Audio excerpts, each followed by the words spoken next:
Agora a gente vai falar um pouco sobre as equações exponenciais, né? O que é uma equação exponencial? Bom, uma equação exponencial é uma equação que tem a incógnita, né, a variável no expoente. Então eu coloquei alguns exemplos aí, são 4 exemplos, né? 2 elevado a x igual a 256, 3 elevado a x mais 1 igual a 9, né? Então tem alguns exemplos aí que o x está no expoente, beleza? Bom, mas como que eu resolvo essas equações? Primeira coisa, tem uma regra que a gente deve respeitar quando a gente está resolvendo uma equação exponencial, que é, se as bases forem iguais, né, a elevado a x igual a elevado a y, então x igual a y, ou seja, se as bases forem iguais, os expoentes também são iguais. Nesse caso eu coloquei aí, né, 2 elevado a x mais 2 é igual a 512. Quando a gente fatora o 512, a gente descobre que 512, na verdade, fatorando, né, ele é 2 elevado a 9. Portanto, 2 elevado a x mais 2 é igual a 2 elevado a 9, as bases são iguais, a base 2, né? Então, x mais 2 é igual a 9. E, portanto, né, só passando 2 para o outro lado, trocando o sinal, o x é igual a 7, beleza? Bom, no caso da inequação exponencial, já vai ter um detalhe particular, né? A gente tem que tomar cuidado agora com a base. A nossa base, se ela for maior que 1, como a gente tem um exemplo aqui, eu vou explicar melhor. Se ela for maior que 1, a desigualdade se mantém. Então, por exemplo, 2 elevado a x maior ou igual a 128, o 2 é um número positivo, né, maior que 0, maior que 1, inclusive. Né, a propriedade diz que tem que ser maior que 1. Se for maior que 1, a desigualdade se mantém. Então, 2 elevado a x é maior ou igual a 128. Fatorando 128, a gente descobre que é 2 elevado a 7. As bases são iguais. E como 2, né, que é a base da incógnita x, ele é maior que 1, então a desigualdade se mantém do jeito que está mesmo, e x é maior ou igual a 7. Por outro lado, nesse caso aí, 1/3 é menor, né? 1/3 é uma base menor que 1, ela está entre 0 e 1. Então, a desigualdade vai mudar. Então, 1/3 elevado a x é menor que 1/3 elevado a 2. Portanto, x deveria ser menor que 2, só que como troca, né? Porque a base está entre 0 e 1, então x vai ser maior que 2, porque a desigualdade muda de sentido aí, beleza? Bom, agora falando um pouquinho de equação logarítmica, no caso da equação logarítmica tem algumas regras, né? Então eu coloquei aí dois tipos. O primeiro tipo é esse que a gente está vendo aí na tela. Logaritmo de x mais 5 na base 3 é igual a 2. Como que a gente resolve isso? Bom, a gente, né, pega esse 3, que é a base, eleva a 2, beleza? E a gente fala que 3 elevado a 2 vai ser x mais 5, tudo bem?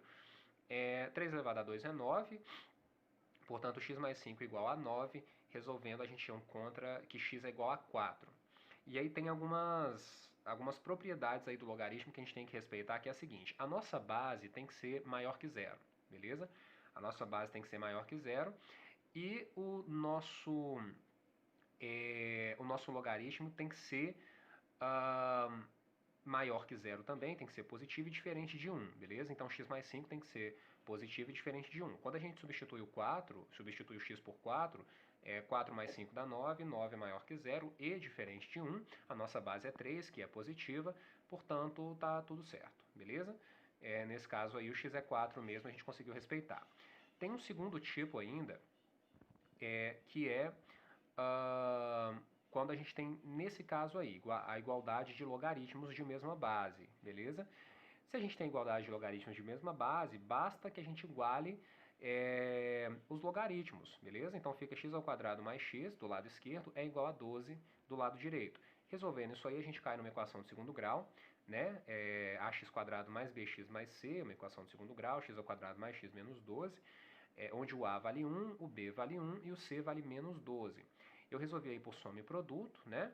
E encontrei os valores x igual a menos 4 e x igual a 3. Aí tem um porém. Se o x for menos 4, a gente substituiu o menos 4 na base, eu vou ter menos 4 mais 2, que é menos 2, que é negativo, e a minha base não pode ser negativa. Portanto, o único x que vai valer para nós é o x igual a 3, beleza? O x igual a 3. Bom, agora falando um pouco de inequação logarítmica, no caso da inequação logarítmica eu tenho que respeitar todas aquelas condições, né, para resolver, mas ela ainda vai ter uma particularidade aí.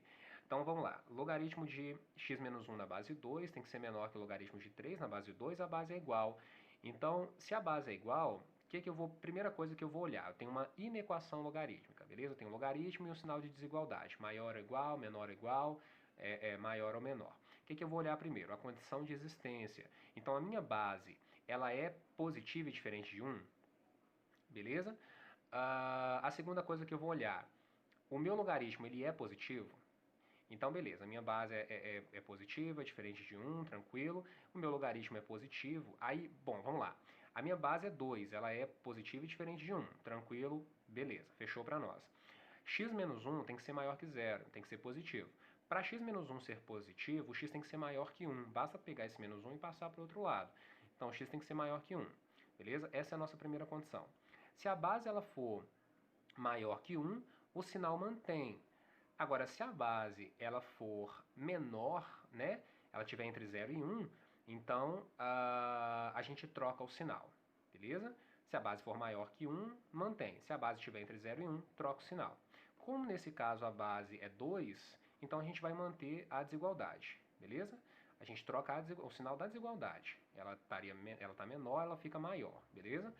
Mas como a nossa base é 2, então mantém do jeito que está. X menos 1 tem que ser menor que 3. Então vamos lá. Já que a nossa base é 2 e está tudo certo para nós, basta igualar os logaritmos. Então x menos 1 e 3 igualar, nesse caso, com a desigualdade, né? Ficou um pouco confuso, mas a gente vai só pegar os logaritmos, que é x menos 1 e 3, né? Do lado esquerdo e do lado direito, e fazer x menos 1 menor que 3. Beleza? Já que as bases são iguais, o 2 é maior que 1, diferente de 1 e maior que 0, beleza? Então, x menos 1 tem que ser menor que 3, a gente encontra que o x tem que ser menor que 4. Portanto, a nossa solução, a primeira pela condição de existência, né, o x tem que ser maior que 1, e quando a gente resolver, o x tem que ser menor que 4, ou seja, o x tem que estar entre 1 e 4, beleza? Essa é a nossa solução, ok? Abraço.